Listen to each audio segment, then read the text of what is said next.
पश्चिम बंगाल में भाजपा के मुख्यमंत्री शुभेंदु अधिकारी का शपथ ग्रहण समारोह शनिवार को संपन्न हुआ। इसमें प्रधानमंत्री नरेंद्र मोदी, गृह मंत्री अमित शाह और 20 राज्यों के सीएम सहित इस प्रदेश के चुनाव प्रभारी एवं केंद्रीय मंत्री भूपेंद्र सिंह यादव भी शामिल हुए।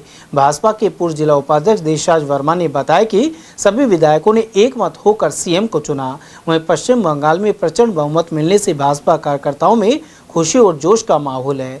वर्मा ने कहा कि पार्टी समय और आवश्यकता के अनुसार कार्यकर्ताओं को मुख्यमंत्री जैसे पद पर जिम्मेदारी देकर आगे बढ़ाती है। सर, पश्चिम बंगाल में जिस तरह से चुनाव में जीत हुई है और वहां पर पहली बार मुख्यमंत्री भाजपा का बनने जा रहा है। आज जो देश के गृह मंत्री हैं, भाजपा के वरिष्ठ नेता हैं या भाजपा के चाणक्य कहे जाते हैं, अमित शाह, उन्होंने घोषणा की है कि शुभेंदु अधिकारी को पश्चिम बंगाल का मुख्यमंत्री बनाया जा रहा है, नियुक्त किया है। आप आम कार्यकर्ता हैं, पार्टी के पूर्व जिला उपाध्यक्ष हैं, क्या प्रतिक्रिया है, क्या कार्यकर्ताओं को उम्मीद जगी है, क्या कहना चाहिए? देखिए, पश्चिम बंगाल से अलवर के कार्यकर्ताओं को बहुत उम्मीदें हैं। क्यों कि अलवर का लाडला, अलवर का विकास गति देने वाला हमारा सांसद, हमारा मंत्री वहां का प्रभारी थे पश्चिम बंगाल के, और उनकी रणनीति से भारतीय जनता पार्टी की सरकार बनी, मैंने पहले बताया था।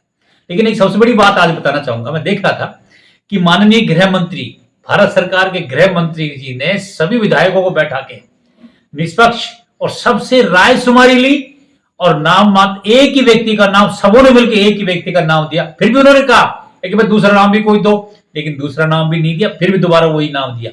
यानी सबकी राय शुमारी से शुभेंदु अधिकारी जी को जो उन्होंने घोषणा करी है, सबसे राय शुमारी लेके घोषणा करी है।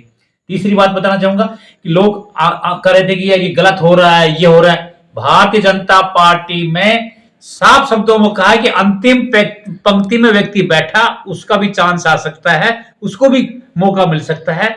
और शुभेंदु अधिकारी जी पहले टीएमसी में थे और उस समय जब देखा गया टीएमसी से भारतीय जनता पार्टी में आए कि वहां आम जनता के लिए टीएमसी में गलत काम हो रहे हैं, आम जनता की नहीं सुनी जा रही है, तो उन्होंने भारतीय जनता पार्टी में रह के बहुत बूथ तक काम किया उन्होंने। और बूथ तक काम करने के बाद आज जो सरकार बनी, हमारे भारत के गृह मंत्री और हमारे लाडले भूपेंद्र यादव जी और भाजपा के राजस्थान के विधायकों के माध्यम से आज जो सरकार बनी बंगाल में, वो भारतीय जनता पार्टी की बनी है और बिल्कुल निष्पक्ष और सबके सहमति से मुख्यमंत्री चुना गए हैं।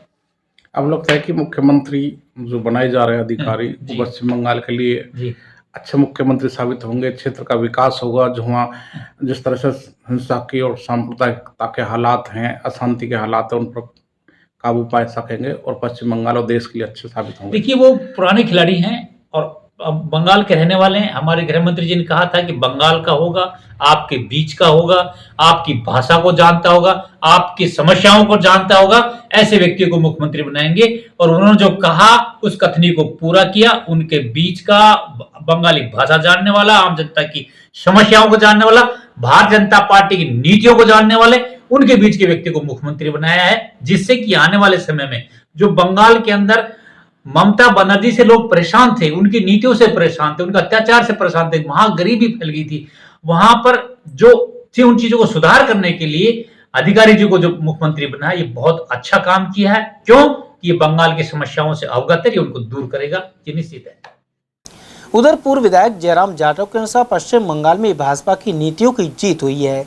यह जीत केंद्रीय गृह मंत्री अमित शाह और केंद्रीय वन एवं पर्यावरण मंत्री भूपेंद्र सिंह यादव की मेहनत एवं रणनीति का परिणाम है। उन्होंने कहा कि इस प्रदेश के सर्व हिंदू समाज ने भाजपा को भरपूर समर्थन दिया है। साथ ही शपथ ग्रहण समारोह संपन्न होने पर खुशी का माहौल है। एक आम कार्यकर्ता या एक आम नेता मुख्यमंत्री बना है पश्चिम बंगाल में, पहली बार सरकार बनी है, आप वरिष्ठ विधायक हैं, वरिष्ठ नेता हैं, क्या प्रतिक्रिया? बंगाल प्रदेश के विधानसभा के चुनाव के प्रभारी माननीय भूपेंद्र जी जो सांसद हैं, हमारे लोकप्रिय नेता हैं, और उनको प्रभारी बनने पर मैं ढेर सारी शुभकामना बधाई दूंगा। उनका पगा फेरा ठीक है। अभी वो रिजल्ट 4 को आए, वो 29 तारीख को अलवर में आए थे एक शादी में, तो मैंने उनको एडवांस में बधाई दी थी। वो कह रहे थे आप कैसे, मैं कहा यहाँ जो आम जनता की आवाज़ आ रही है, वो इसलिए बंगाल की जनता को मैं धन्यवाद दूँ। लेकिन माननीय जो केंद्रीय मंत्री हैं, माननीय पर्यावरण मंत्री माननीय भूपेंद्र यादव, उनको भी धन्यवाद देना चाहता हूँ। और वो एक पाप का घड़ा भर गया था, तृणमूल की नेता ममता बनर्जी, उसको इतना घमंड था। और घमंड कोई भी है, कितना ही बड़ा आदमी हो, कोई भी हो, घमंड जब होता है तो उसका चक्रचूर ऑटोमेटिक हो जाता है। जब पाप का घड़ा भरता है तो फूटता भी है। इन लोगों ने, अब ताज्जुब की बात है, शुभेंदु जो अधिकारी हमारे बंगाल के मुख्यमंत्री बनाए हैं, वो उनके जो पीए हैं, उनको कल ताज्जुब की बात है, परसों जो है गोली मार दी 4 आदमी मिल करके। आज भी तांडव है। क्या है प्रजातंत्र? अगर ये सरकार नहीं बनती ना भाजपा की, तो ये बंगाल ऐसा लग रहा है कि यहाँ आतंकवाद का गढ़ हो जाता। इसलिए बहुत अच्छा हुआ है। तो जिस तरह से भाजपा के कार्यकर्ताओं की, आरएसएस के कार्यकर्ताओं की बंगाल में हत्या हो रही थी, उससे लगता है कि उससे भाजपा के लोगों में, विशेषकर हिंदू समाज में ध्रुवीकरण हुआ है, उनको आक्रोश हुआ है और उन्होंने गुस्से में आकर भाजपा को वोट दिया है। देखिए, मैं एक धन्यवाद गृह मंत्री जी के, केंद्रीय गृह मंत्री अमित शाह जी को भी देना चाहता हूँ। उनकी नीति काम आई। सैनिक बल अगर वहाँ नहीं लगाते ना, तो वो तांडव होता, गुंडागर्दी करते। ये वोट नहीं डालने देते थे पहले भी। तृणमूल कांग्रेस के कार्यकर्ता वहाँ गुंडागर्दी करते थे, गरीब आदमी का वोट नहीं डालते थे। 2021 से 26 के बीच में, पिछले 2021 के चुनाव में लगभग 2000 मौतें हुई, और उसके 21 के 26 के बीच में लगभग 3000 मौतें अब हुई। 5000 मौतों का गुनहगार वो है ममता बनर्जी और उसकी टीम। और ये अर्धसैनिक बल नहीं होता ना, भय हो गया, डर हो गया, पकड़े जाओगे, सख्ती से काम होगा। अब ताजुब में एक अकबर नाम का जो प्रत्याशी है तृणमूल कांग्रेस का, ईवीएम मशीन के ऊपर कमल का फूल का जो चुनाव चिन्ह था, बटन था, उसके ऊपर टेप ही लगा दिया। अरे इतनी गुंडागर्दी, इतना बड़ा अनर्थ, प्रजातंत्र का गला घोट रहे हैं, और ये प्रजातंत्र की दुहाई दे रही। शर्म नहीं आती ममता को? वो जाके कह रहे मुख्यमंत्री इस्तीफा नहीं दोगे, क्या कर ले? मत दो इस्तीफा, बर्खास्त करने का राज्यपाल को पावर है। ये ईश्वर जब दुनिया में पाप आ जाता है ना, तो ईश्वर अपने अवतार के रूप में वो उसको जो है पाप को मिटने के लिए किसी न किसी को भेज